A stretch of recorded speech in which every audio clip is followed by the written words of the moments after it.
yagyam yogina paryupasate brahmagnau apare yagyam yagenaivu padyuvati. Translation: some yogis perfectly worship the demigods by offering different sacrifices to them, and some offer sacrifices in the fire of the Supreme Brahman.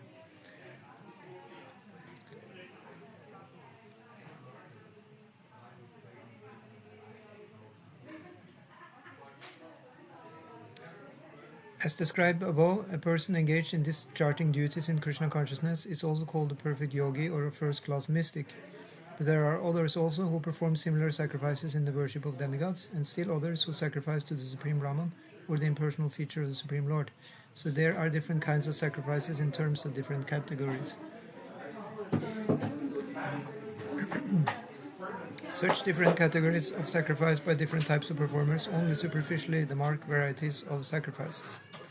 Factually, sacrifice means to worship the Supreme Lord. Vishnu is also known as Yagya. Yeah, so Prabhupada sets the record straight immediately here. We may have so many demigods being worshipped, that's all fine. But actually, sacrifice means Vishnu, as we read in 3.9, I think it was, Yagyar tat karma nyatra lokayam karma bandhana. Tatartam karma kantya. So then you will get mukti, you will get liberation when you worship Krishna, who is Yagya personified or sacrifice personified. To worship demigods, it can only be done when one is very eager to get material enjoyment. But still, even he said, Akama sara kama va muksha kama udaradi. Tirena bhakti yogana yete purusham param. Just do intense bhakti yoga, even you have all the desires in the world, or you even have no desires, or you want liberation. Bhakti yoga is recommended.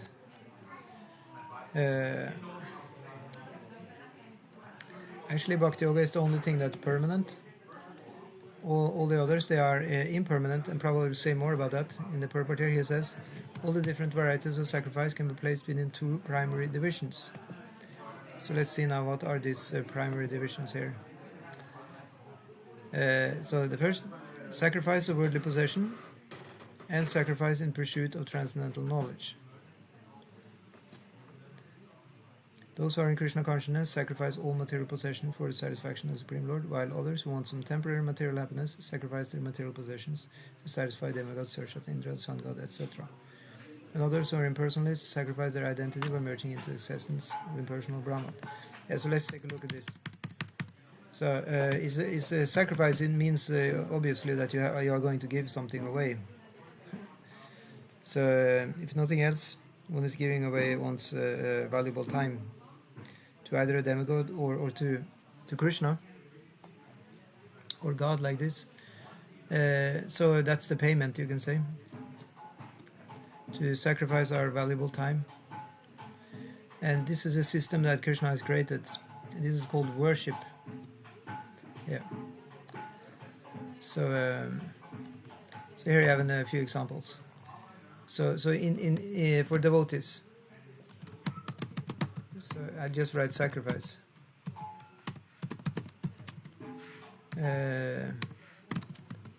Of different kinds. Yeah. So one sacrifice is devotees. I write all devotees. The sacrifice of devotees offer to Krishna. Yeah. Offer whatever you have or do to Krishna. Yeah.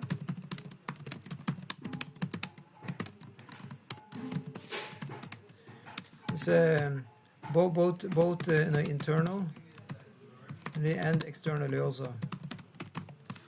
Yeah. So let's take an example. Like a big example, of course. So, for example, one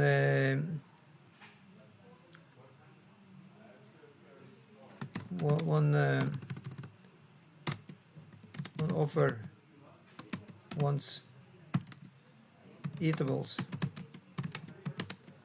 to him.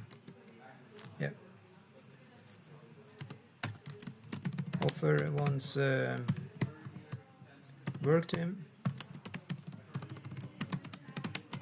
So in the parenthesis here we can say, for example, okay, so one offer wants to eat bowls to him. So what does that mean then? Then it's called prasad. I'll write that there. Prasadam, yeah. One offer wants to work to him. So that's called karma yoga. So it's only actually internal. Of course, prasadam, then we are ringing the bell and we say Hare Krishna mantra 3 times. It's not that complicated. You can do it more elaborate. Basically, that's enough for making a sacrifice of your food, and you shouldn't have tasted it before. But in any way, the most important thing is what goes on inside our heart. If it's done with love and affection, then Krishna will accept it. He says that in the Gita. And the same with whatever you work to do. Also, yat karoshi yadashnashi. Karoshi, that means karoshi, whatever we do. Yeah. So it's here from that verse. Yat asnasi. Yat karosi. I'll pull this verse up. See if I can find it quick.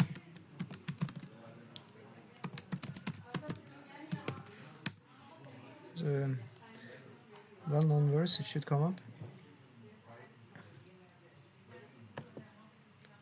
It's 9:27. Yeah.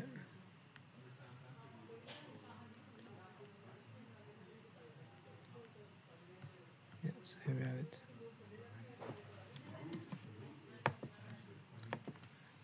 (9:27). Gita 9:27.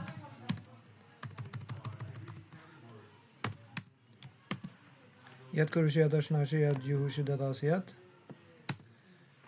Yat tapasya sakantayat tat karusha matarpanam. Whatever you do, whatever you eat, whatever you offer a giveaway, whatever austerities you perform, do that to Sandakunta as an offering to me. So this instance is an instance of simply meditatively offering everything. Krishna is not saying one is ringing the bell or saying mantras. Simply internally, just being active in the world and simply offering everything to Krishna. Yeah. The other side, then it goes under heading of Pancharatrika Marga, which is regulated worship. That can be done in a very elaborate way, which is done in the temple, and it can also be done in one's home. And that's called Pancharatrika. Okay, that means of deity worship.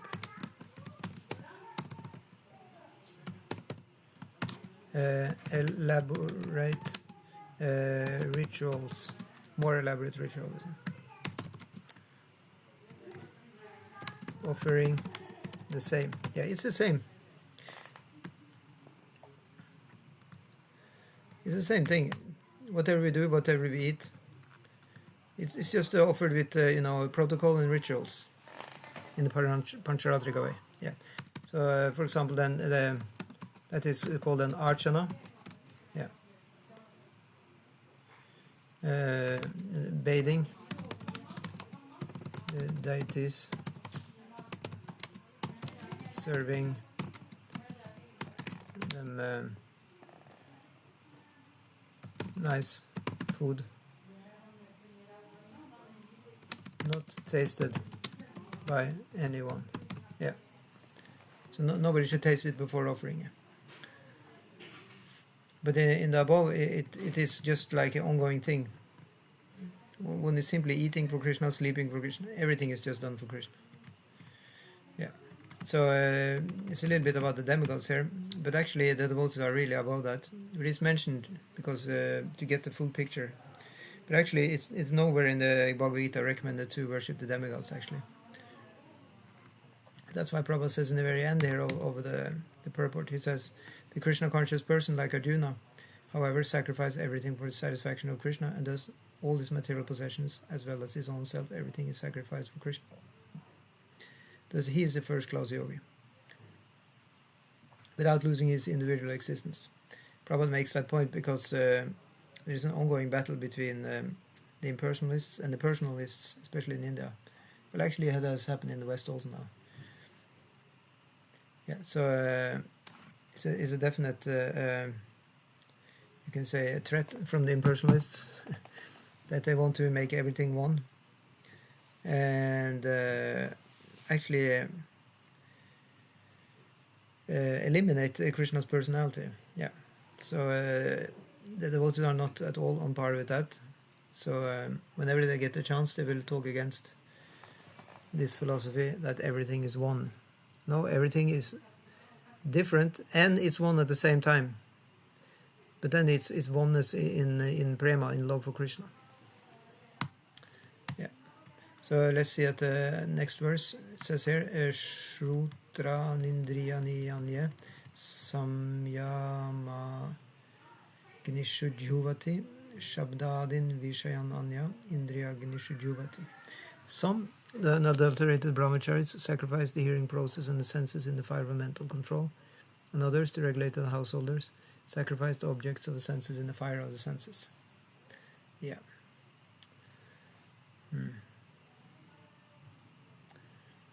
Yeah, so now we're talking about how yagya can be done internally by different classes of people. These sacrifices are going to lead to transcendental knowledge. Actually, that's the topic for the verses we take today, from 25 to 33. So we're beginning now a variety of sacrifices.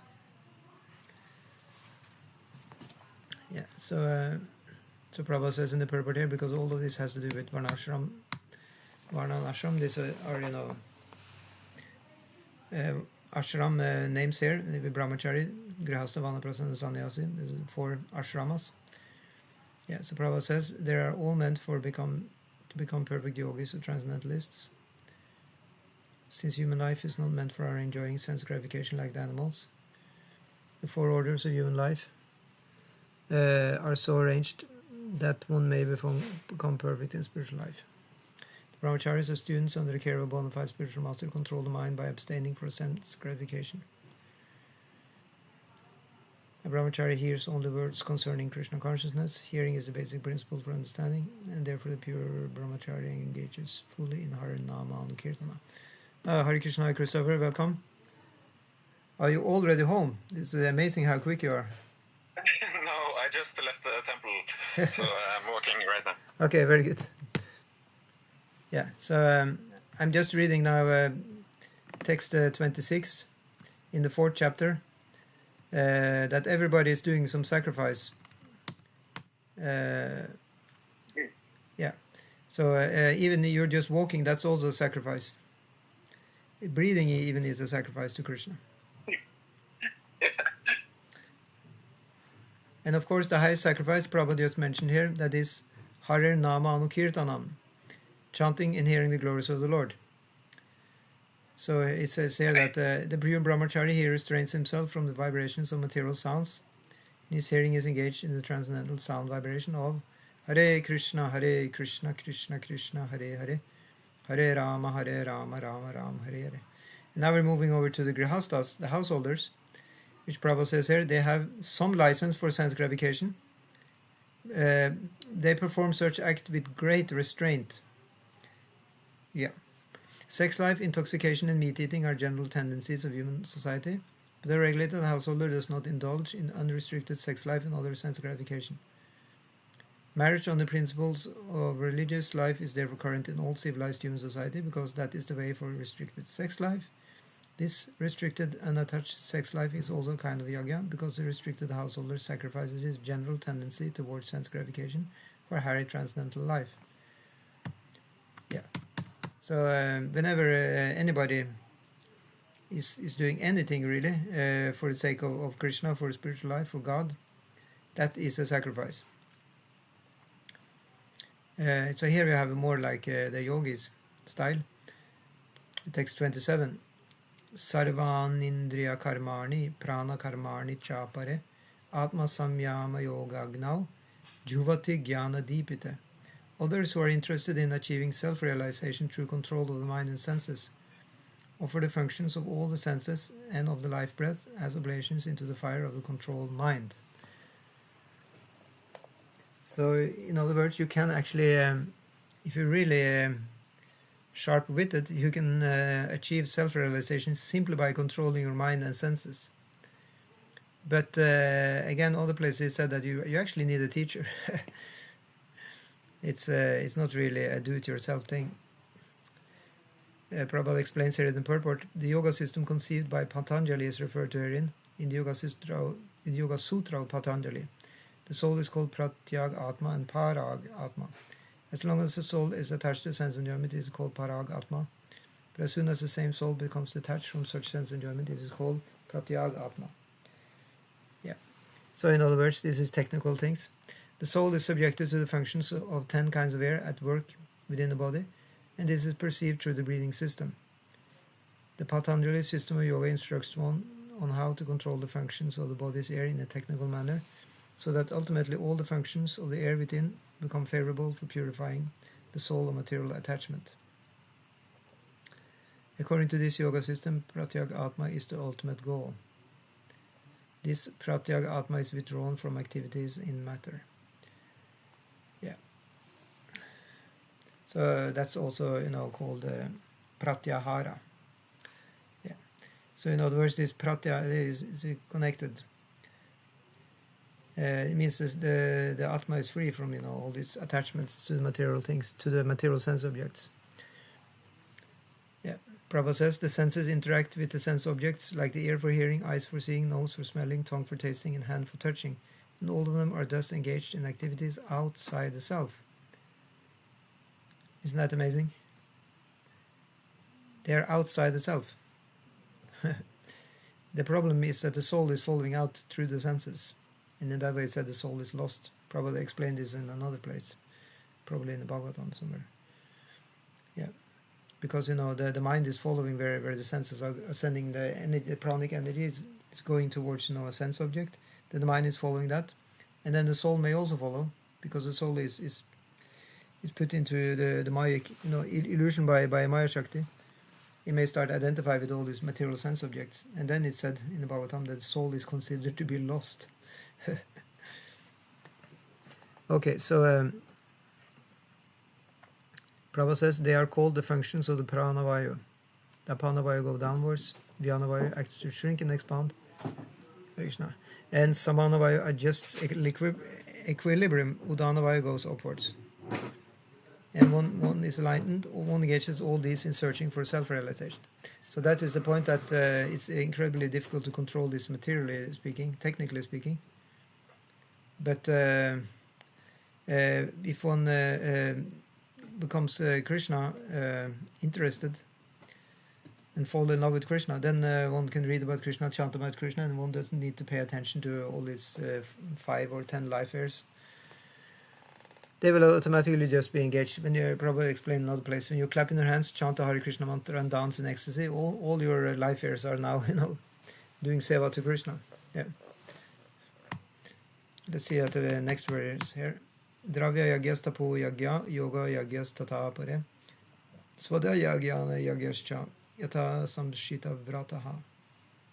Having accepted strict vows, some become enlightened by sacrificing their possessions, and others by performing severe austerities, by practicing the yoga of eightfold mysticism, or by studying the Vedas to advance in transcendental knowledge.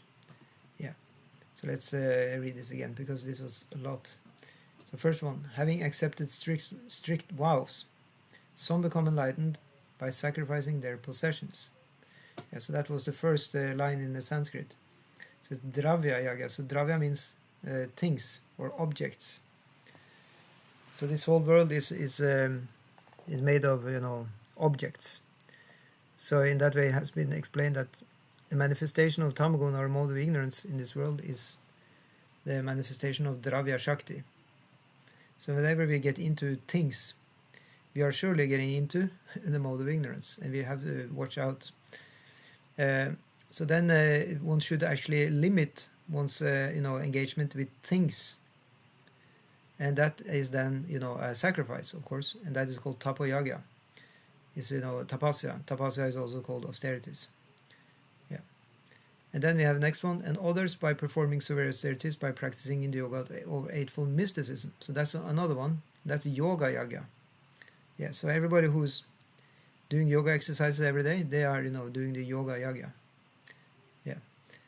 Of course, here is it's actually alluded to a much more severe practice. The eightfold mysticism called Ashtanga yoga is actually very, very austere. We may do a more simple version of that. But in any way, it's good to do yoga. It keeps one's life in good check. So that's also a sort of austerity.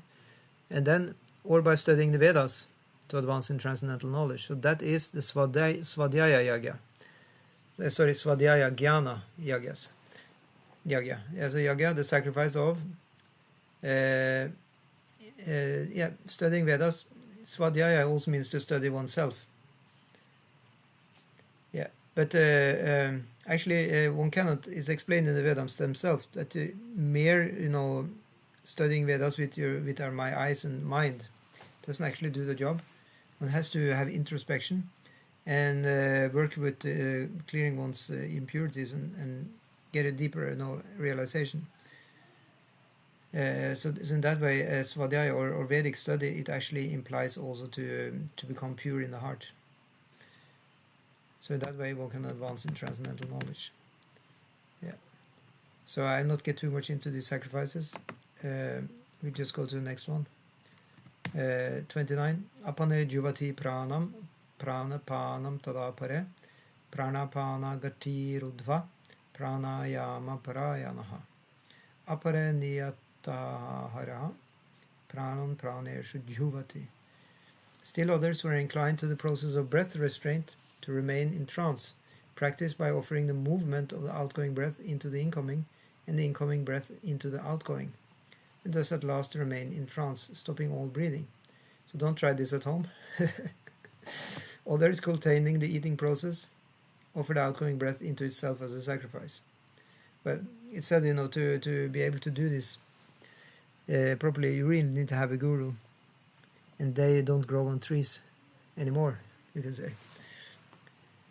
So Krishna was speaking this in the Dvapara Yuga, where yogi gurus were still around. I'm not so sure now. 6,000 years down the road, we don't have that many who are expert in this. Yes, Christopher? Well, sorry to interrupt, but from what I have personally experienced is that the sincere soul is actually endeavoring for perfection in this mystical yoga. Guru Dev or Paramatma is automatically revealing the scriptures from within. Yeah. Yeah, so you get if you're fresh guru will automatically manifest if it's a sincere soul. The guru will manifest outside. That's the point. Yeah, thank you. So we need to find a guru. Actually, the guru will find us. It's explained like that when we become serious in our relationship with Paramatma in the heart, we pray or be very serious, then Paramatma will manifest externally as the guru. Externally and internally, both. Yeah, of course. But I mean, he's there internally all the time. But then he will manifest in front of our eyes also. Yeah, and it's the same thing. It's the same thing with Krishna as he's also the deity. He will also manifest outside as the Archa Vigra, as the worshipable deity. Because each single of us who are trying to be devotees, we have something called the Ishta Deva. We have a personal form of Lord, which we actually have a relationship with. We develop that relationship, rather, by practicing under a spiritual master. So in due course of time, also that will manifest, actually. So we have a lot of good stuff in store. Yeah. Oh yes, I'm very excited. Yeah. So, but we will be tested, because Maya has a great potency, as we know. She has this great potency in the Avaranatmaka Shakti. She's covering, and in that way we may think, hey, everything is just lousy, and we may want to, do something else. Or the other one, the Prakshapatmika Shakti, is just pulling us in with full force into any kind of material enjoyment, devoid of spiritual vibes. But it's not so dangerous on the cases that we had earlier, that spiritual life is completely separate from material suffering. So in that way, you can say we may be pulled, but then we just do karma yoga. So then it's okay. So say, for example, the prime example, is a man is attracted to a woman is attracted to a man. So what do? They don't suppress. They simply get married. In that way, it's called Vivaha Yaga, and they do then this as a sacrifice to Vishnu, to Krishna. Or say you are attracted to eat something, no problem. Just offer it to Krishna, and you can eat. Yeah. And on top of that, it also becomes Krishna's mercy. So it's not at all bad. But actually, this small installment of yajna, of sacrifice, it really solves our consciousness. It really helps our consciousness a lot. So that's why it's the best investigation we can do in this human form, to simply do that yajna. Yeah? The fire of knowledge will burn up all the suffering of misunderstanding. Exactly. And then we do also, let me write, I'll write a few things. So I'll write this is yagya, for being, for being okay in the material world. Yeah. So I mentioned the example of,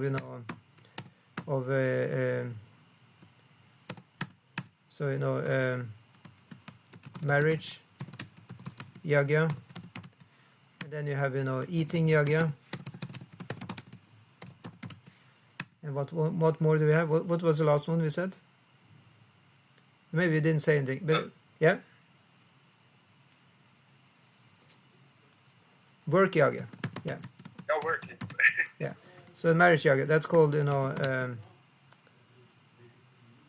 yeah, it's called marriage yoga. Eating yoga, that's prashadam. Yeah, we also know that. Work yoga is karma yoga. Yeah.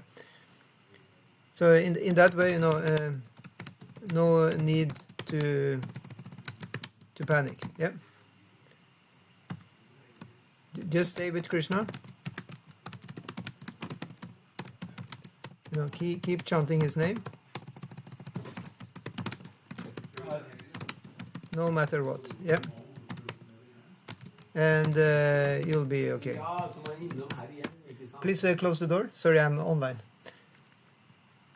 Yeah, so Prabhupada says in the purport, this system of yoga for controlling the breathing process is called pranayama.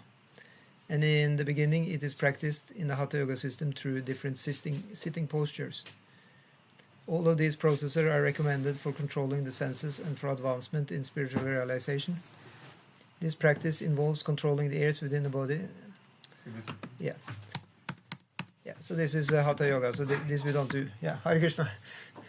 Vi ses. Ja, det drar jeg. Ja, ha det bra. Takk så mye for assosiasjon. Kom tilbake snart. Ja, takk så mye. Yeah, so our elders, they just went. Mahabavi Prabhu and Janardhan Prabhu. Yeah, we were very fortunate to have their association for a few days. Yes, what do you say, Prabhu? Me? Yeah. Oh no, I said Janardhan. Yeah, very good. So, so actually, we control our air by chanting Hare Krishna. Yeah. So you see, here in town, we just try to make everything very simple. Yeah. So I just write that, we control our air by chanting Hare Krishna, Hare Krishna, Krishna Krishna, Hare Hare, Hare Rama, Hare Rama, Rama Rama, Hare Hare. That's all. Prabhupada, he said that a few times. He said, we just chant our, then that way automatically we do pranayam. Yep. Pranayam means to control your prana. So you are definitely controlling it if you're going to chant this mantra for a long time. So then next verse,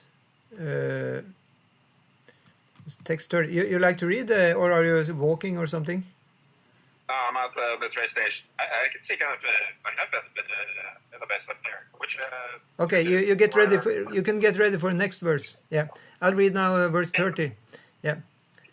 Sarve pi et yagyavido yagyakshapita kalmashaha yagyashishta amrita bodhyo yanti brahma sanatanam. All these performers who know the meaning of sacrifice become cleansed of sinful reactions. Isn't that great? You just need to know it. And having tasted the nectar of the results of sacrifices, they advance toward the supreme eternal atmosphere. So when we do yagya, there is nectar waiting for us. Does it make sense? It's an amrit. So I'll just highlight a few words there from the Sanskrit. So we have, Sarve pi et yagya. Actually, I should fetch Bhagavad Gita here. Give me a second.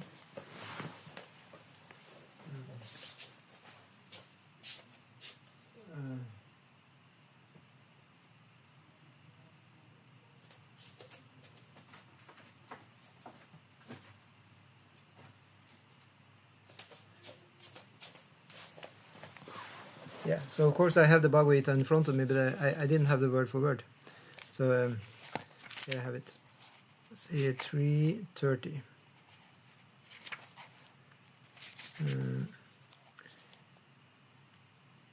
No, is it 3? No, 4:30, of course. Yeah, 4:30. Yeah. So here we have the word sarve. All api, although apparently different. Ete, these yagyavida, conversant with the purpose of performing sacrifices. So this is a very good one. Yagyavida, one who knows how this sacrifice thing works. And then yagya kshapita kalmashaha. So yagya kshapita means being cleansed as the result of such performances. Yeah. So what it means, the Sanskrit is, it means one who has become cleansed by sacrifice. That's the meaning of yagya kshapita. And then kalmashaha, it means of all sinful reactions. Kalmasha means, bad, you can say trouble. Yeah. Kalmasha means troubles. Yeah. And then yagya shishta, of the results of such performances of yagya.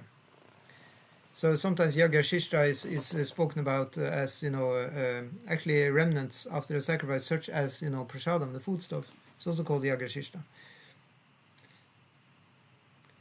Like Krishna is saying in another place in Bhagavad Gita, it says, yagya shishta sinha shanta muchyante sarva kilbisha. It says, those who eat yagya shishta asana, means eating these remnants of the sacrifice. What happens with them? Muchyante sarva kilbisha. They get free from all the sinful reactions.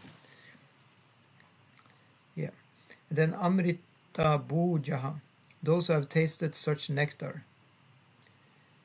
Yanti Brahma Sanatanam, do approach the supreme eternal atmosphere. Sanatana means eternal. And Brahma means the supreme or the spiritual. Yeah. And Yanti means to approach that. So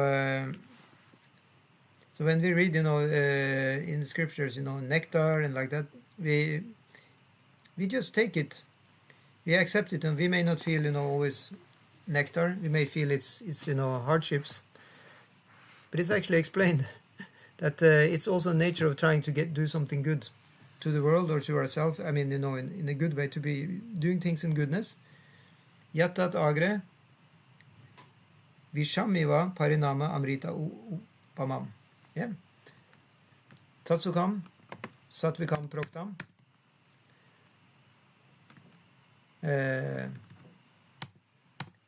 This is a verse also from Bhagavad Gita. I'll pull it up here. Thanks to the database. It just takes a second.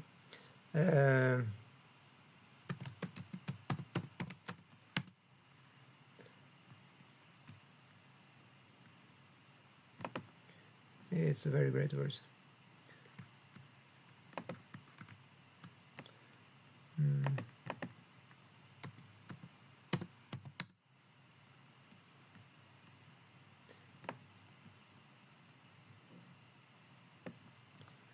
There we have it.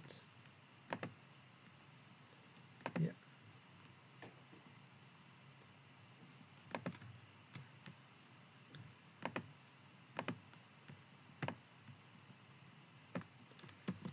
Okay, it took more than a second. But anyway, it was worth it. Just look at this verse.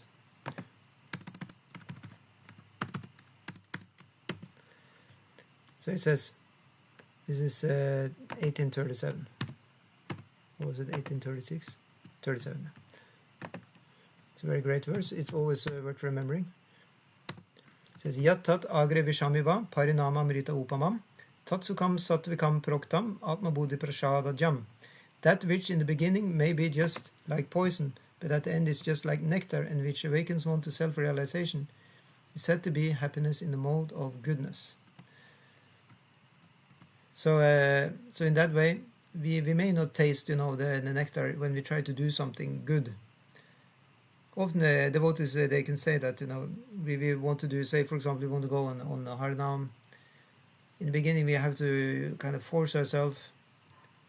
It's like the mind wants to do anything else than going, to Harinam, or going to the temple for the Sunday program. It's like the mind just rebels. It just wants to waste time, sleep, whatever. But we just have to overcome that, and when we do so, in other words, it tastes like poison. Actually, that's actually what it says here. Visham means poison.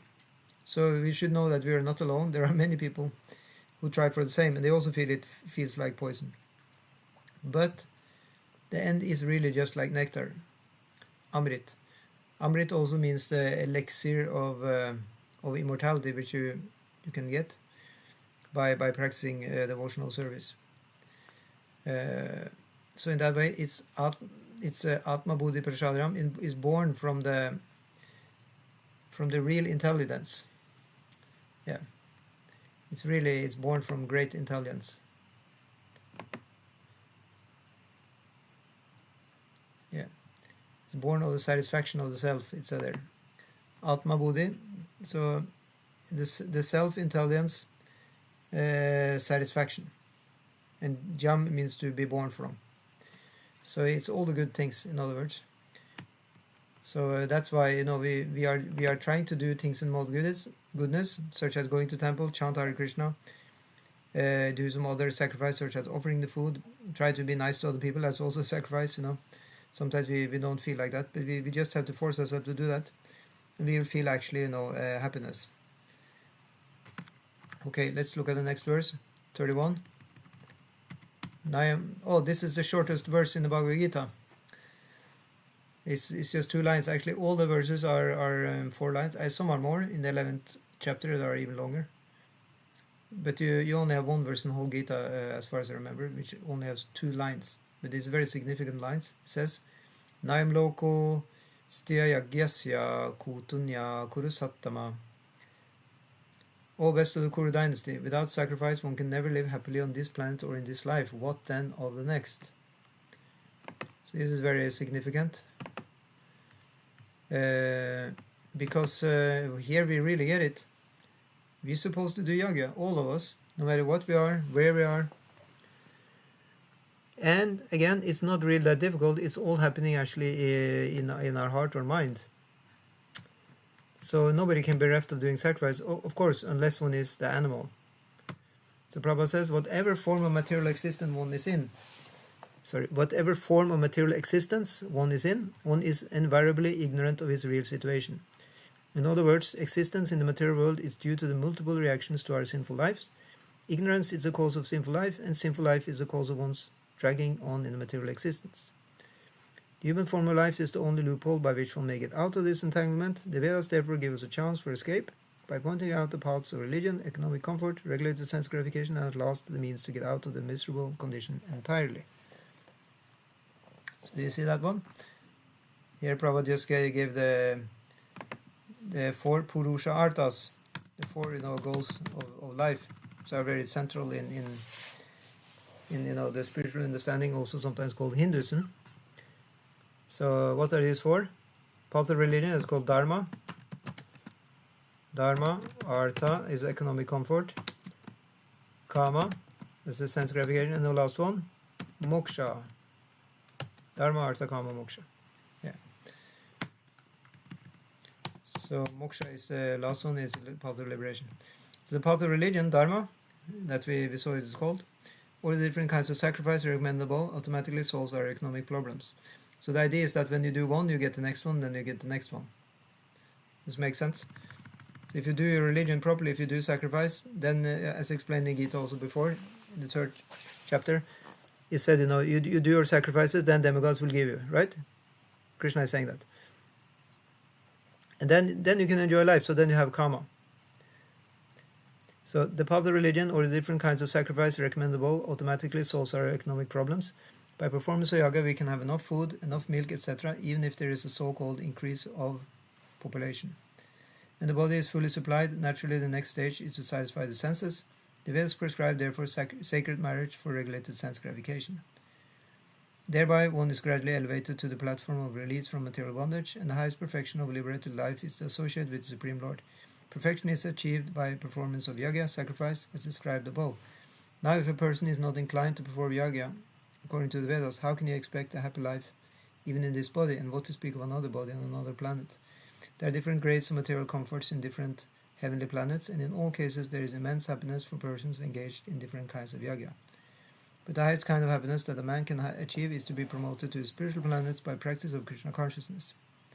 A life of Krishna consciousness is therefore a solution to all the problems of material existence. Jai. Text 32. Evam bahu vidha yagya vitata brahmano mukhe karmajan viditan sarvan evam gyatva vimukshase. All these different types of sacrifice are approved by Vedas, and all of them are born of different types of work. Knowing them as such, you will become liberated. Yeah. So the purport says different types of sacrifice, as discussed above, are mentioned in the Vedas to suit the different types of worker. Because men are so deeply absorbed in the bodily concept, these sacrifices are so arranged that one can work either with the body, with the mind, or with the intelligence. But all of them are recommended for ultimately bringing about liberation from the body. This is confirmed by the Lord herewith from his own mouth. Yeah. So you can sacrifice in different kinds of ways, but we have to sacrifice in one way or the other. Shreyan Dravyamaya Yagyai. Oh, that was a little difficult to read. Shreyan Dravyamaya Yagya Jnana Yagya Parantapa Sarvam Karma Kilam Partha Jnana Pari Samapyate. O chastiser of the enemy, the sacrifice performed in knowledge is better than the mere sacrifice of material possessions. After all, O son of Pritha, all sacrifices of work culminate in transcendental knowledge. Yes. So here actually Krishna is qualifying a little bit what is actually the most important thing, is to know what we are doing. Yeah. So this sacrifice of the dravya, of material possessions, is good, but it's not the highest. The Jnana Yagya, that's the highest. Yeah. And I told the story before, a few lectures before, that this Jnana Yagya is also to read the scriptures every day. You can chant, one chapter of Bhagavad Gita every day, for example, or read from the Bhagavatam every day. It's called Jnana Yagya. So that's a knowledge sacrifice. Sarvam karma akilam partha yajnana pare samapyate. So whatever sacrifice one does, it should culminate in transcendental knowledge. That's the goal. So Prabhupada says that the purpose of all sacrifices is to arrive at the status of complete knowledge, then to gain release from material miseries, and ultimately to engage in loving transcendental service to the Supreme Lord, Krishna consciousness. Nonetheless, there is a mystery about all these different activities of sacrifice, and one should know this mystery. So are we ready to know the mystery? Sacrifices sometimes take different forms according to particular fate of the performer. When one's fate reaches the stage of transcendental knowledge, the performer of sacrifices should be considered more advanced than those who simply sacrifice material possessions without such knowledge. For without attainment of knowledge, sacrifices remain on the material platform and bestow no spiritual benefit. Real knowledge culminates in Krishna consciousness, the highest stage of transcendental knowledge. Without the elevation of knowledge, sacrifices are simply material activities. When, however, they are elevated to the level of transcendental knowledge, all such activities enter onto the spiritual platform. Yes. So, spiritual knowledge is important. And where are we getting that? Right here now from the Bhagavad Gita. So, depending on differences in consciousness, sacrificial activities are sometimes called karma kanda, fruitive activities, sometimes jnana kanda, knowledge in the pursuit of truth. It's better when the end is knowledge. So, in other words, Prabhupada is saying that jnana kanda is more important here than karma kanda. And that's very easy to understand, because it says karma kanda, it only gets you to the heavenly planets, while jnana kanda, it can give you mukti or liberation. And of course, bhakti yoga, it gives you, transcendental association with Krishna, so that's the highest. So let's see how far. So we have now taken one section, which was about sacrifices leading to transcendental knowledge. So now I just want to take a little pause and ask if there is any questions or comments. Otherwise, I think we may have time to take the last part also of the 4th chapter, which are 8 more verses. Or we may stop here if there is some comments. So Prabhu, you are there? No. Okay. So I think we just read on. So tat vidi pranipatena pariprashnena sevaya upadekshyanti te jnanam jnanas tatvadarshina. So here the translation says that just try to learn the truth by approaching a spiritual master. Inquire from him submissively and render service unto him. The self-realized souls can impart knowledge unto you because they have seen the truth. So who are these self-realized souls? The self-realized souls, these are the persons who have gone, who have traversed the path before us. It's a very important concept to have a teacher. Everybody knows that. Our whole system of education is working by acknowledging that somebody has learned something before us. So in the same way, we have teachers in what we call Bhakti Yoga or Krishna consciousness, which is 100% needed, absolutely. So let's see here, I'll just paste in our video here on the WhatsApp.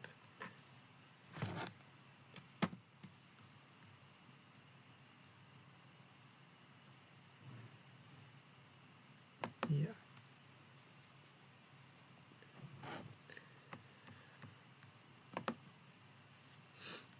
So without this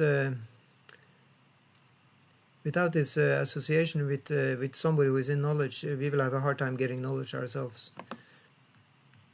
Said that Narada Muni, he was the son of a maidservant, and the maidservant she hosted sages and rishis when there was the rainy season for 4 months, and then Narada Muni was serving them food. He was helping them, with different things.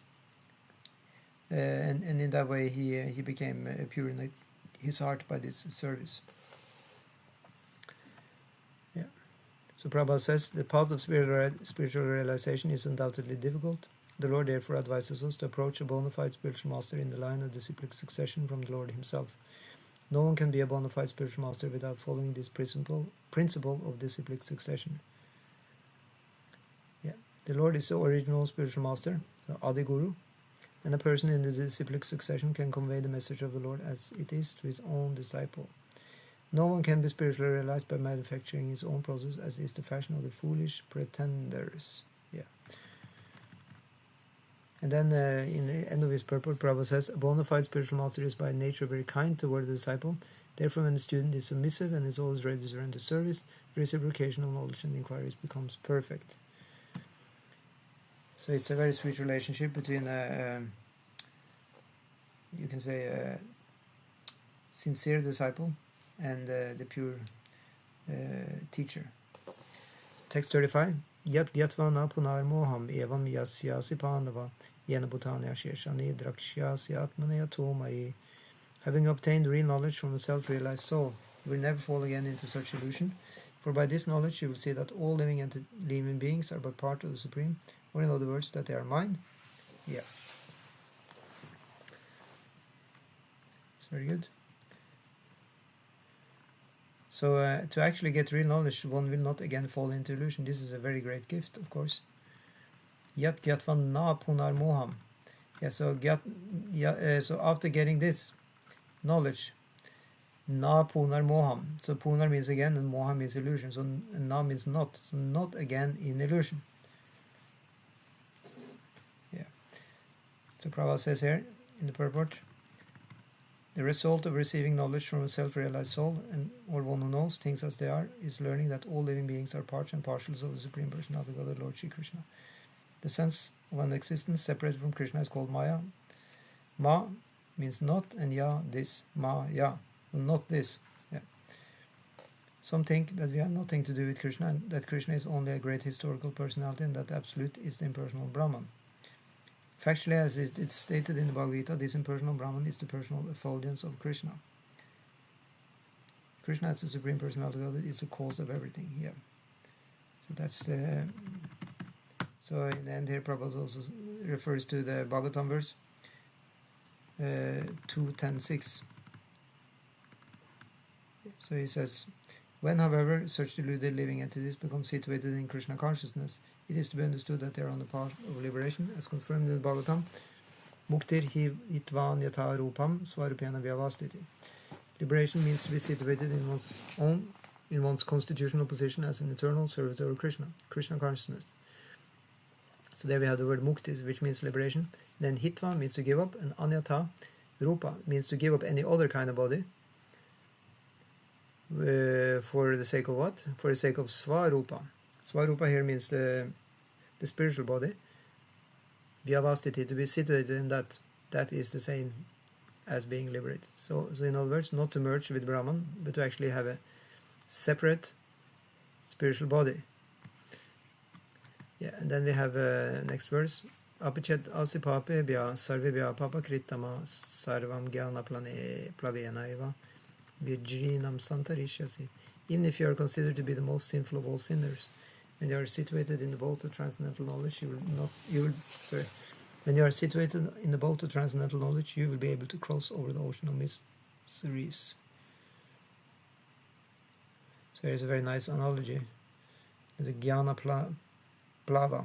So it's the boat of transcendental knowledge. Plava means boat, and Jnana, as we know, it means knowledge, or transcendental knowledge, more correctly.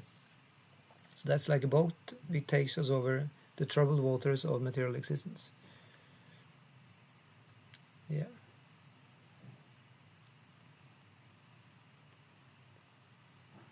So then text 37. Yatai dham si samid. Again. Yatai dham si samidognir basmasat kurute arjuna gyanagni sarvakarmani basmasat kurute tata. As a blazing fire turns firewood to ashes, or Arjuna, so does the fire of knowledge burn to ashes all reactions to material activities. I think I just need to go soon, because we have a cleaner here, and she will close all the door now. If she doesn't see me, I'm sitting in the I'm sitting in the cloakroom. So probably they're done in the prasadam room. Yeah, I hear now the cleaner came, and she's probably finished in a few minutes, and she's going to close all doors, and I won't have the keys. I will be in trouble here. So, so I actually have to. But actually, maybe I can just check up on her, and I can come back. Actually, would you like to read the purport there to text 37? All right. Oh, you made it all the way. Sorry, I fell asleep on the train. You fell asleep. Oh. But do you have your database or something? Yeah. 37, you said? Yeah, 437. You made so many. I think I fell asleep on 30 or 30. Yeah, I made 31. a lot of progress. Yeah. Okay. So I'll just a couple of minutes. I have it there. Very good. Just go. Yeah. Yatai damsi samidhognir Bamsa sat gurute arjuna yanagni sarvakarmani Basma sat gurute tata yata, just as edhamshi, firewood, samidhaha, blazing. Agni, fire. Bhasma, sat, ashes. Kurite, turns. Arjuna, or Arjuna. Jnana Agni, the fire of knowledge. Sarva karmani, all reactions to material activities. Bhasma, sat, to ashes. Kurite, it turns. Tata, similarly. Translation: as a blazing fire turns firewood to ashes, O Arjuna, so does the fire of knowledge burn to ashes all reactions to material activities. Jai, I'm back. Report. Jai. Where are you reading now? I just realized you told me to read the rest of the purport, wasn't it? Yeah. I just did the Sanskrit and the word for word and translation. Oh, very good. Oh, so you're in text 37? Yeah, 37, yeah. Oh, very good. Yeah, it was just Brahmanya who was cleaning, so it was no problem. He will still be here for 20 minutes more. Yeah, we will wrap up when we finished with this chapter. So that's just 10 minutes or 15.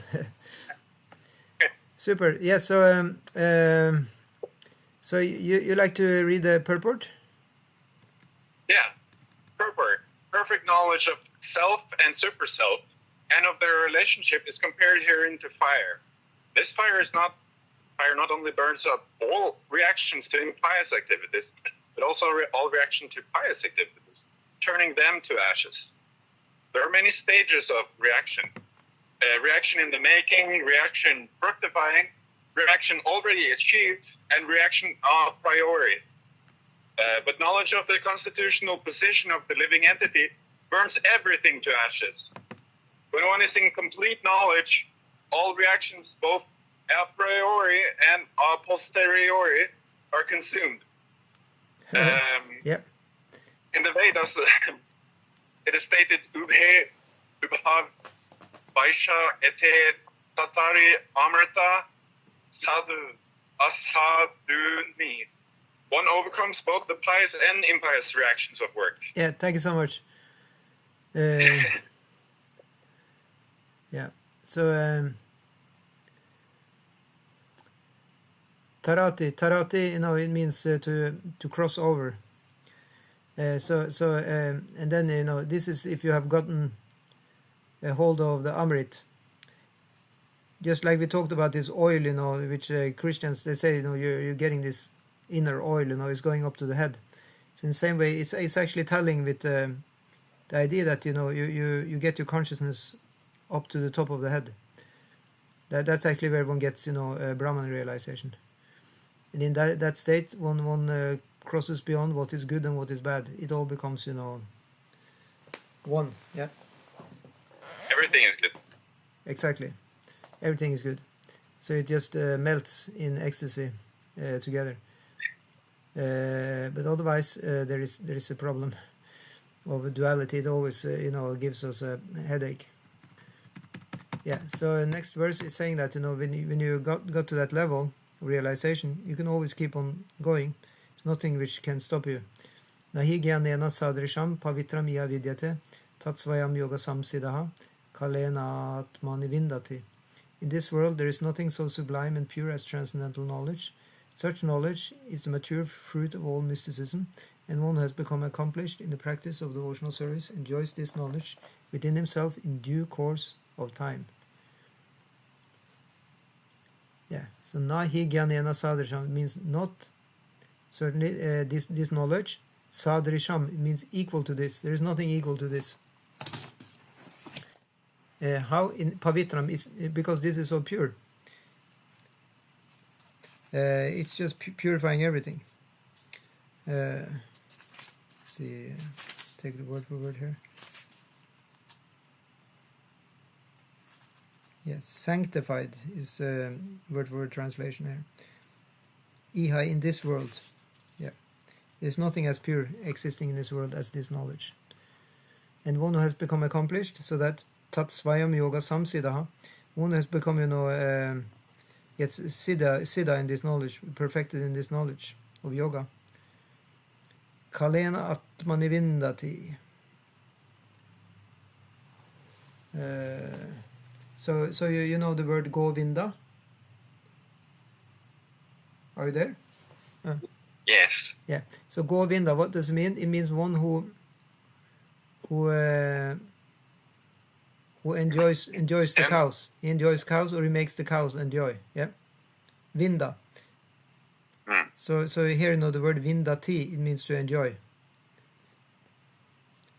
So you can remember that from the word Govinda. It's the name of Krishna. He makes the cows enjoy, or in other words, he makes the senses enjoy, because Go can also mean senses. So that's why one devotee, the first devotee who started up the Hare Krishna restaurant, he found this to be a good name for the restaurant, Govinda, because it means, you know, what's satisfying your senses. So, and there's nothing more satisfying to the tongue than prasadam, of course. Exactly. Kirtan. Exactly. So Krishna is actually wasn't that what Janardhan Prabhu also said in the class today?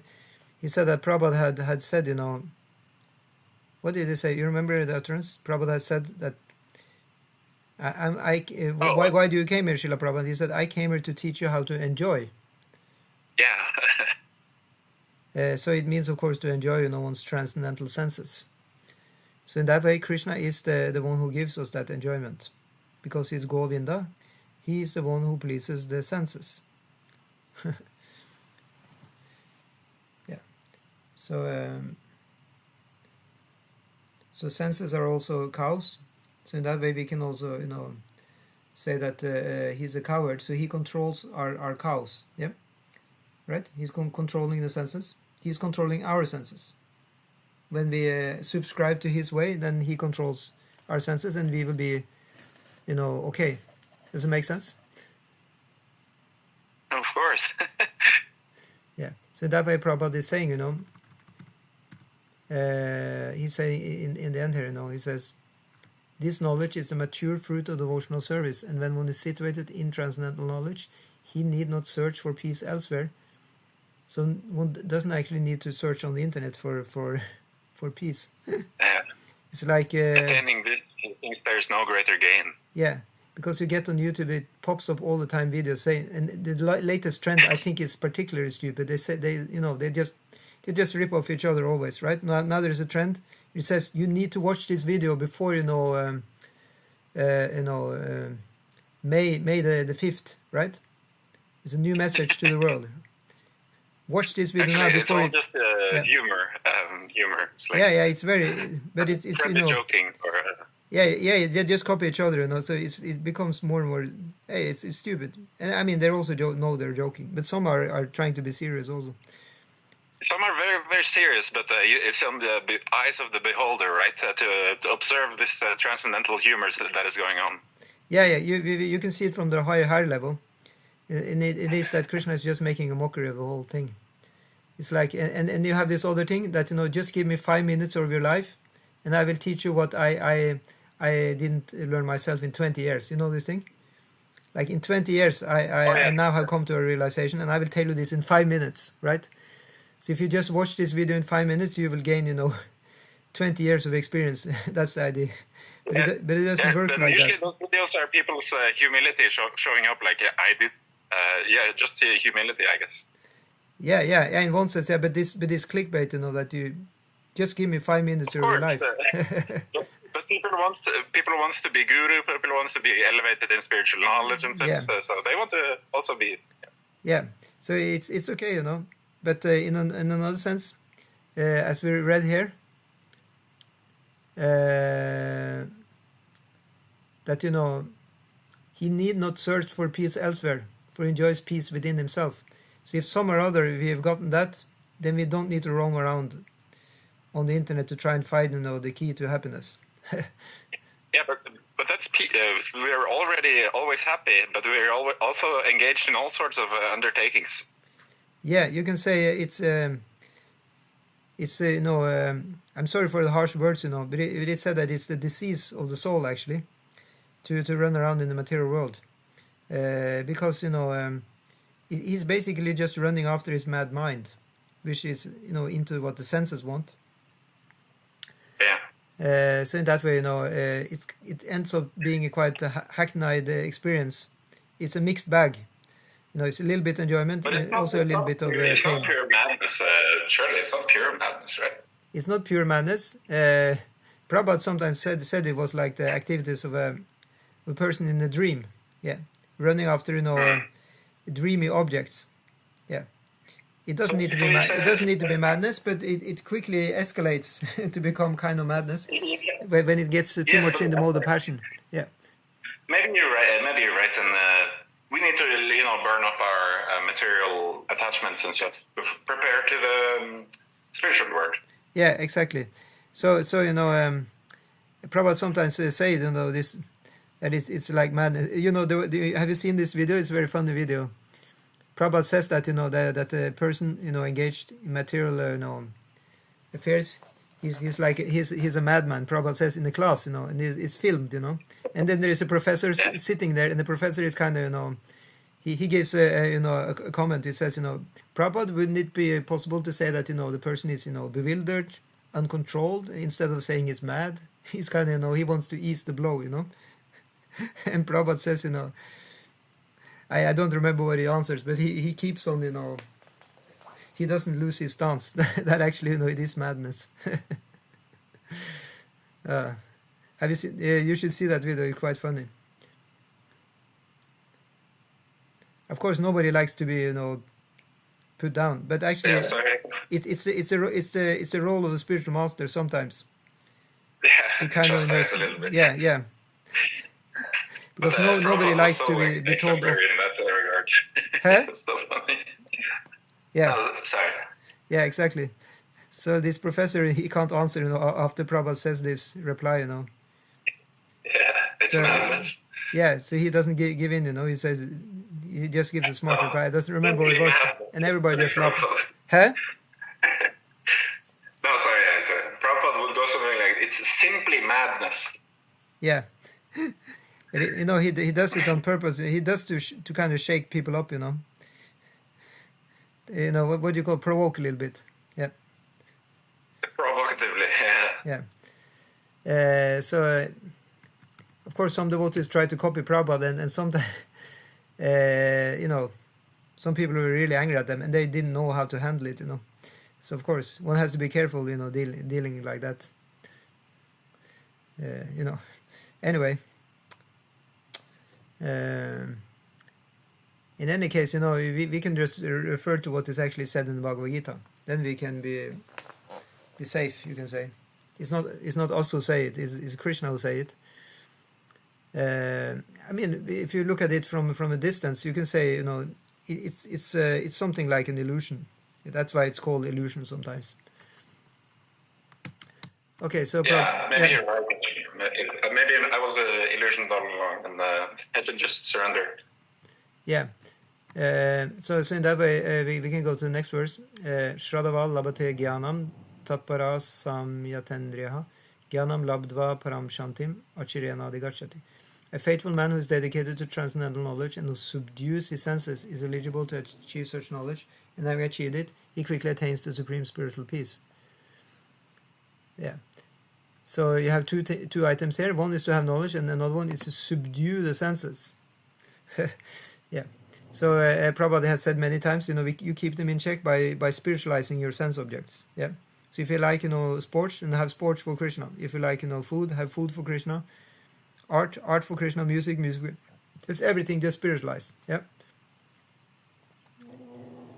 To just remove all the sense objects from our senses, that will be akin to Buddhism. Like I heard, I met this professor. He knew a few Buddhists, and he told me he had met one Buddhist and seen actually him in action. This Buddhist was just sitting and looking in the wall for several hours every day. So that's kind of a little tough practice. Yeah, but that's like the kind of thing you would assume that is the correct thing to do then. If you get the instruction that, the person acting in this world is simply illusioned and he's a madman, it's like thinking, okay, then I will forcibly stop all the senses acting and working and just sit and stare on the wall. Yeah. So that's why, we don't get this instruction very often. I mean, this description very often that one is like madman. I mean, it appears a few times in Bhagavatam, but then right after that is that kind of scenario is described. Then it says, just engage your senses in the service of the Lord and be happy. Yeah, it never says, you should just stop the activities of the senses and just sit and meditate. It actually never says. No, I don't know. Maybe it's we need it's like a progressive thing when you're giving a class and something. So you're like you get the realization like this material hankering is just the illusion, and then you quickly have to like apply a remedy to it. Yeah. In one sense, we're just using a bunch of words, and then we apply. There is already meaning to the words, because of tradition mostly, like how the words have been used for a few hundreds or even thousands of years. So in that way we are talking, but when we're talking about the spiritual subject matter, the idea is actually that it's Krishna who's kind of behind, not just kind of, he's really behind the words.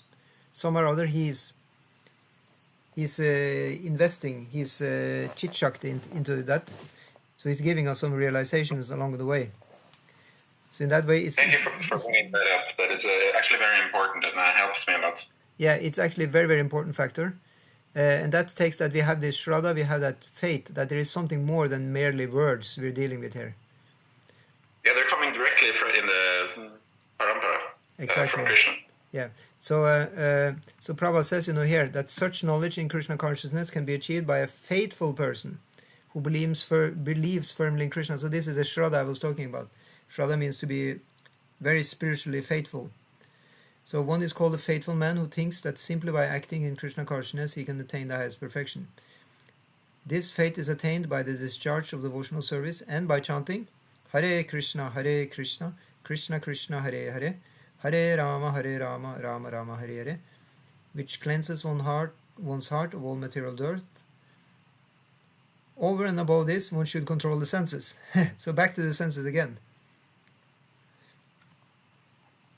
But then again, how do you control the senses? Starting with the tongue. And how do you control tongue? By taking Krishna Prasadam and chanting Hare Krishna, Krishna Krishna, Hare Hare, Hare Rama, Rama Rama, Hare Hare.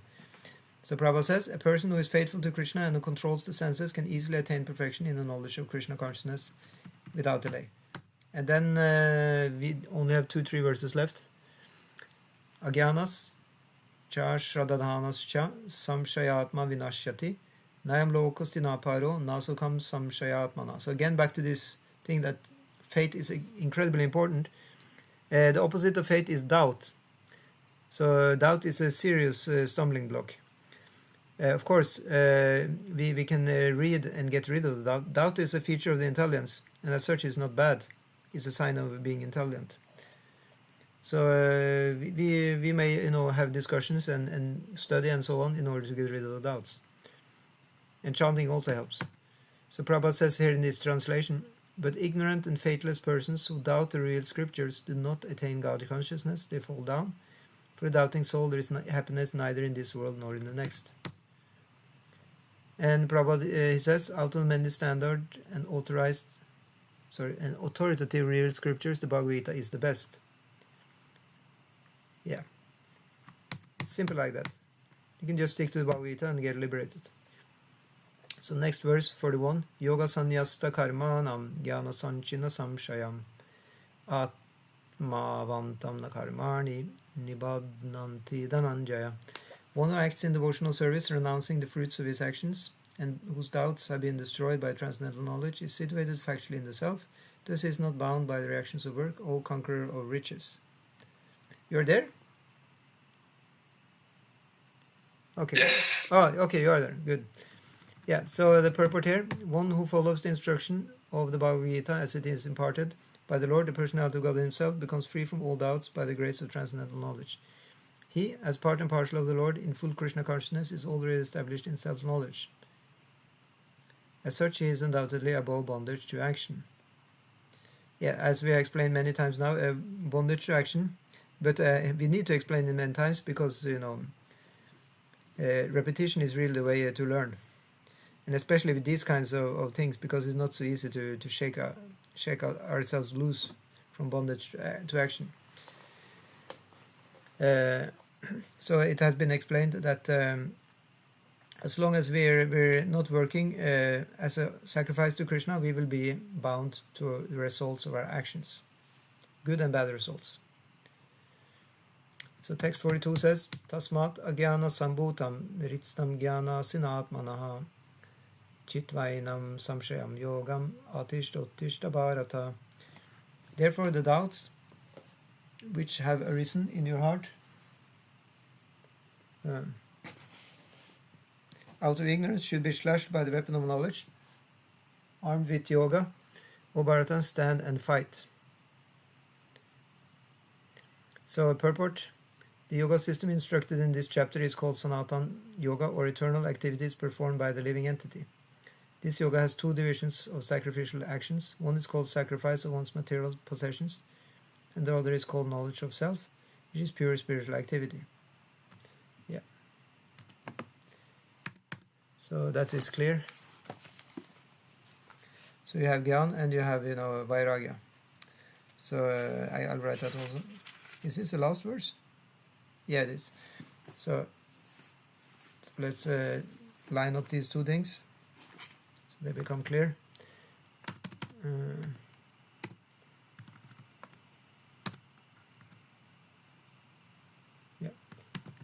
Two divisions of sacrifice in yoga. Yeah.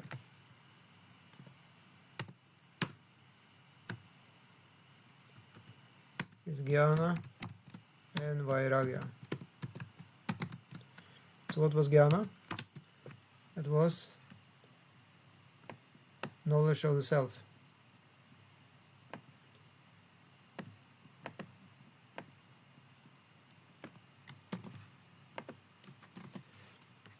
And then the other one was sacrifice of one's material possessions.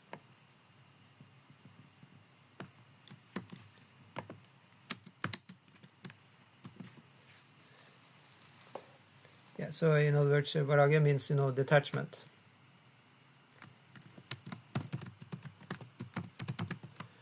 One may have things, but one will,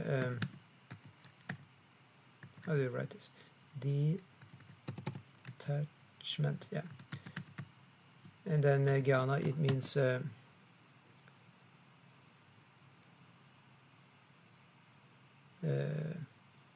knowledge, or you can say self-realization. Yeah. Knowledge of self, pure spiritual activity. Yeah.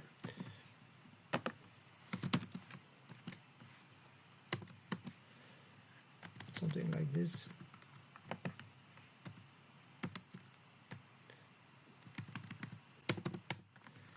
Yeah. So Prabhupada says then that in sacrifice of one's material possessions, if sacrifice of one's material possessions is not dovetailed for spiritual realization, then such sacrifice becomes material. Yeah, so of course one can sacrifice, one can give, to the needy and like that. And that is giving one, access to the heavenly planets. It said if you help others need things. So that's also part of what we do as human beings.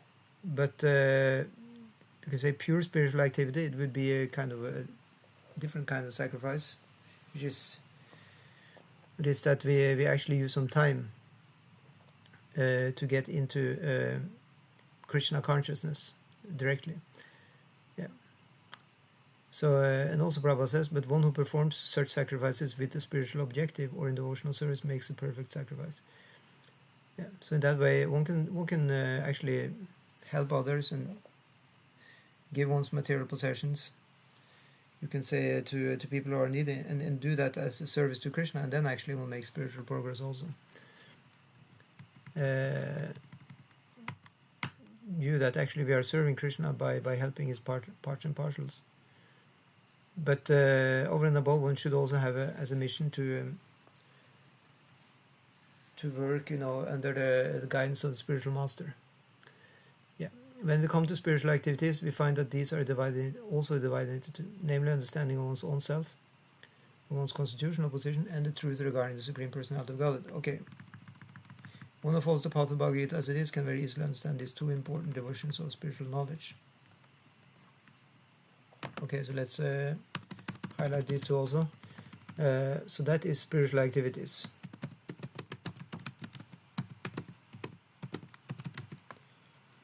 And since it was mentioned, this is part of Jnana actually. So it's in Divya Jnana.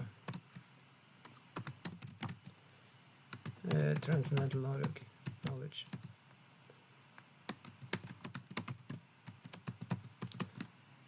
Yeah. So then these are divided into two, and then the first one is understanding one's own self. Siddha Svarupa Jnana. Yeah. Knowledge of pure spiritual self. Yeah. And then the other one, that is the truth regarding the Supreme Personality of Godhead. So what is that? The Bhagavad Gita. Yeah. Bhagavad Gita. Yeah. In any way, you can call it, so many different things, but it's knowledge about, actually, knowledge about Krishna.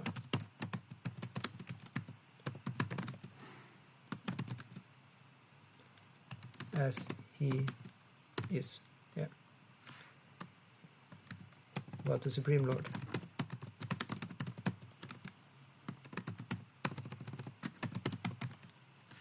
Yeah, let's just say it like this. One who follows the path of Bhagavad Gita. So in that way, Krishna is explaining himself in the Bhagavad Gita. Definitely it is doing that. And it's also explaining knowledge of the pure spiritual self. It's also explained. We can call it in a different way. We can call it Atma Jnana. Yeah, so we make it a little simpler. Atma Jnana, knowledge of the pure spiritual self. Bhagavad Jnana, knowledge of the Supreme. Yeah. For him, there is no difficulty in obtaining perfect knowledge of the self as part and parcel of the Lord. And such understanding is beneficial, for such a person can easily understand the transcendental activities of the Lord. In the beginning of this chapter, the transcendental activities of the Lord were discussed by the Supreme Lord himself. One who does not understand the instructions of the Gita is faithless. Needs to be considered to be misusing the fragmental independence awarded to him by the Lord. Yeah, so in spite of such instructions, one who does not understand the real nature of the Lord as the eternal, blissful, all-knowing personality of God is certainly fool number one.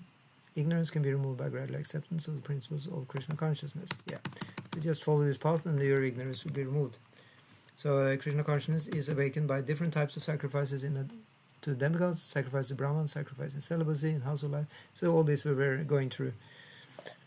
So many different types of yagyas or sacrifices. In controlling the senses, in practicing mystic yoga, in penance, in foregoing material possessions, in studying the Vedas, and in partaking of the social institution called Varnashram Dharma. All of these are known as sacrifices, and all of them are based on regulated action. But within all these activities, the important factor is self-realization. One who seeks that objective is a real student of Bhagavad Gita, but one who doubts the authority of Krishna falls back. That's also what we learned, that for the one who doesn't have faith, then one cannot actually get happiness and self-realization. So therefore, one is therefore advised to study Bhagavad Gita or any other scripture under a bona fide spiritual master with service and surrender. Just look what Prabhupada is saying. Any other scripture. So any other scripture. Yeah.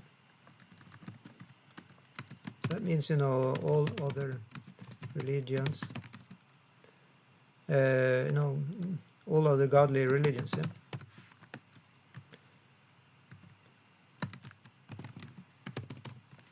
yeah, are given by God, yeah.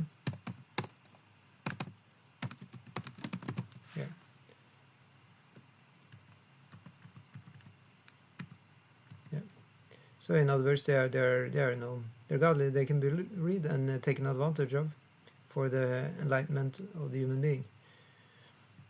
Yeah, but we need and are and are and bringing one to God. If studied under qualified master. Yeah.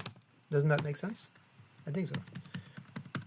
So what is a bona fide spiritual master? Prabhupada would say here, bona fide spiritual master is in the disciplic succession from time eternal, and it does not deviate at all from the instructions of the Supreme Lord, as ever imparted millions of years ago to the Sun God, from whom the instructions of Bhagavad Gita have come down to the earthly kingdom. So this was in the beginning of 4th chapter. Evam parampara pratam imam rajo shayovadu. This is coming in the parampara, disciplic succession. And then Krishna explained, that aham vishvate yogam proktavama magyam. No, he gave it to the Sun God gave it to his son Manu gave it to the first king on the earth planet, Iskcon. In that way, it has been delivered to humanity.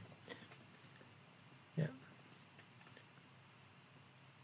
One should therefore follow the path of Bhagavad Gita as it is expressed in the Gita itself, and beware of self-interested people after personal aggrandizement who deviate others from the actual path. The Lord is definitely the Supreme Person, and his activities are transcendental. One who understands this is a liberated person from the very beginning of his study of Bhagavad Gita. Thus ends the Bhaktivedanta purports to the 4th chapter. Okay, you are there? I'm here. Okay, you have some comments or questions? I'm completely bewildered, but I'm sure it's fine. No, please tell me. Well, one thing is doesn't Bhaktivedanta purpose. It's just a funny thing. It's always on the end of the chapter. I think it's sweet and funny. You can think about it for a minute, because I need to get my charger, because my phone is running out of battery now. All right. I'll be back in a minute. Yeah.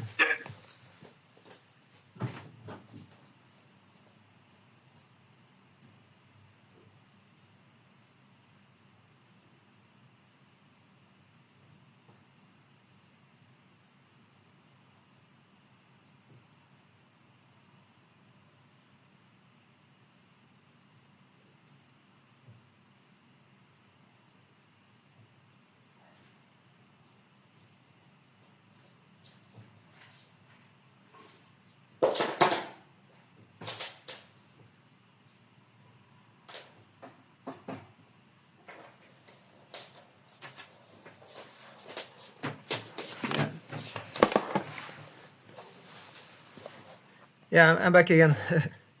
Oh, okay. So in the same way, as we are dependent on electricity for our phone, in the same way we are actually dependent on Krishna. Well, to a much greater extent. Isn't this it? electricity, I can very easily imagine a way we can do this without electricity, but without Krishna, there's nothing. Isn't it? Yeah. Yeah. But it can, it can give us an idea, because often I'm sorry to say, but we may not think sometimes that we are dependent on Krishna, but actually we are. But we definitely know, every day we definitely know that we really need to charge our phone. That's like completely clear. Actually, you can turn it into a very good Krishna consciousness. Yeah, it's a great argument actually to understand, like my Guru Maharaj, he used to say that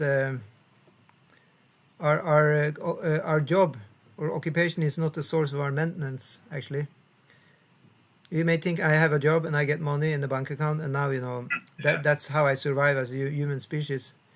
But no, actually, Krishna is the source of our maintenance. We can earn, even millions, but we may not survive. If Krishna has another plan, we can, have to change our body. That was something I wanted to point out during the lecture today. Yeah. Was that this whole thing is about surrendering to Krishna. Yeah. It really boils down to that. Yeah. What other thing was you going to say? You said you were bewildered about something, or maybe you're not anymore. Huh? It is possible to talk. It is possible to talk about this. Who's guru? What is disciplic succession? Also, it is possible to talk something about There was a pretty unanimous agreement on enticing or incentivizing people to work. Yeah. But I think that is quite clear for me. But I don't know. Of course, sometimes we speak in different capacities, and it's like, who is a bona fide guru? Well, bona fide means to be in good faith. Yeah. Is that what meaning of bona fide means? Yeah, bona is good, and fide is like faith. Okay. Faith. It's to have good faith. This means to be sincere and also, good. So in that way, bona fide means guru in good faith. Yeah. Yes. So in that way, one who is very humble and also accept this, that the super soul is everywhere. Everything is God's part and parcel. He may not be a very learned scholar in Vedanta, but he may also be a guru in humility. Yeah, it said actually in the Shastra. I read that in one of. I think I read it in several places. It said that actual guru may not be learned. Sorry, learned like that. But internally must be learned. Yeah. Must have all the knowledge internally. Yeah. So that's the thing about guru. He has gotten, he needs to have the realizations. Yeah.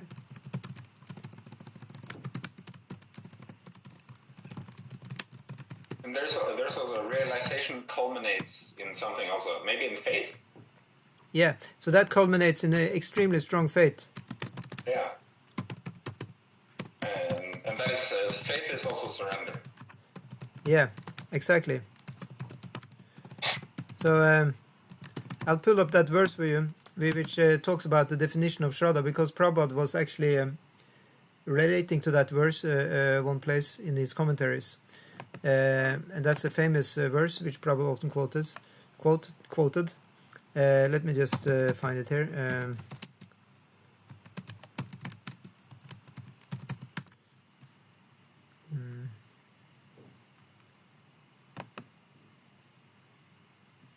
Yeah, here we have it.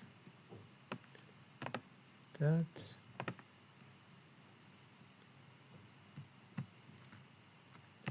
See. Yeah.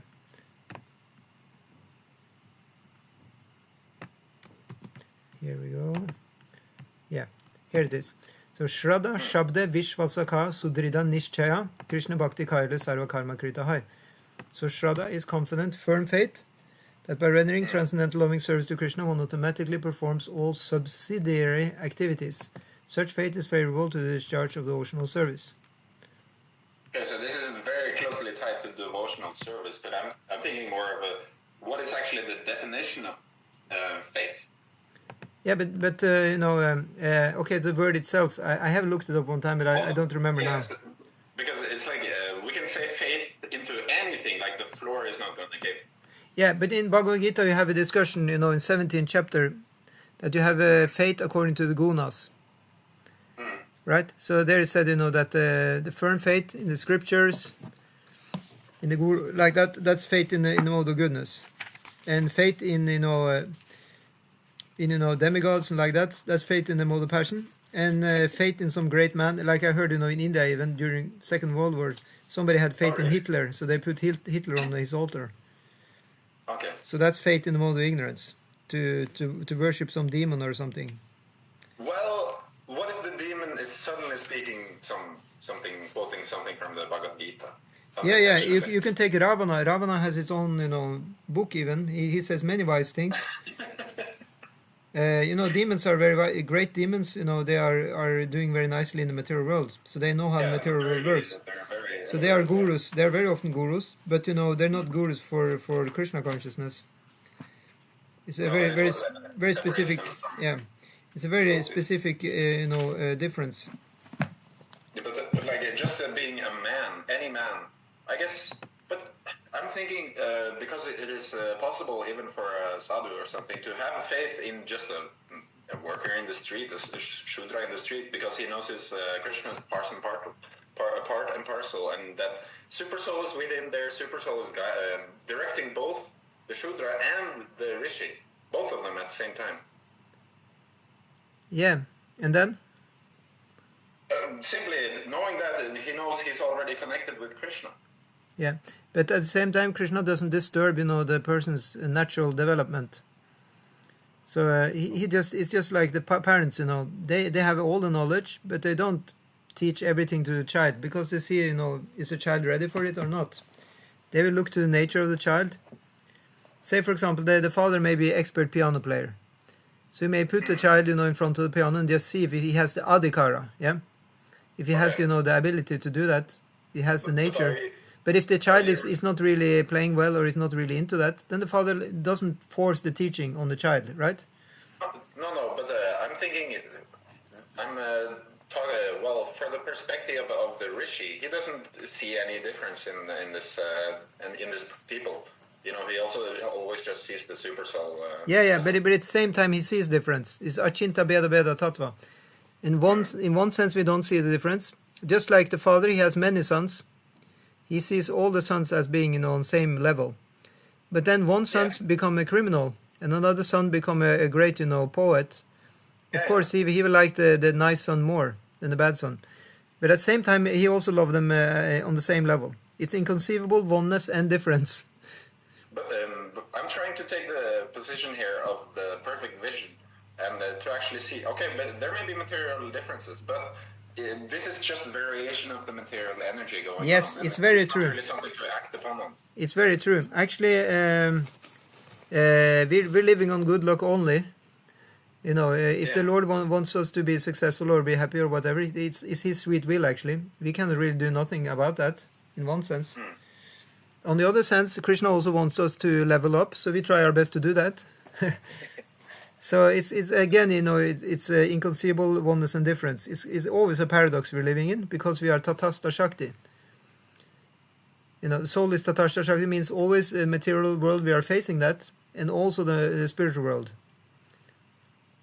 Yeah, but in the spiritual world, it's they're assisting each other. The dualities are helping each other, so to make it more blissful. Yeah, because it's actually the sages, they say this is the most blissful experience actually to be in the Krishna Lila in the material world, because it's like a good action movie. You have both the good and the bad.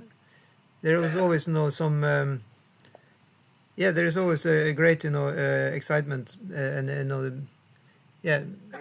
And also at the same time, being in knowledge applies even more transcendentality and more bliss. So. Yeah, because then you get to know the Krishna. Are you still there? Oh yeah, good. I'm still. Yeah. So if you suddenly lose the connection, that's because about in my laptop now. Yeah. Okay. Anyway, but your next question, you had the last one? I don't think there was much else. I'm pretty satisfied right now. Super. Thank you so much for your good help and participation. So we'll stop there, and we will catch up again on Tuesday.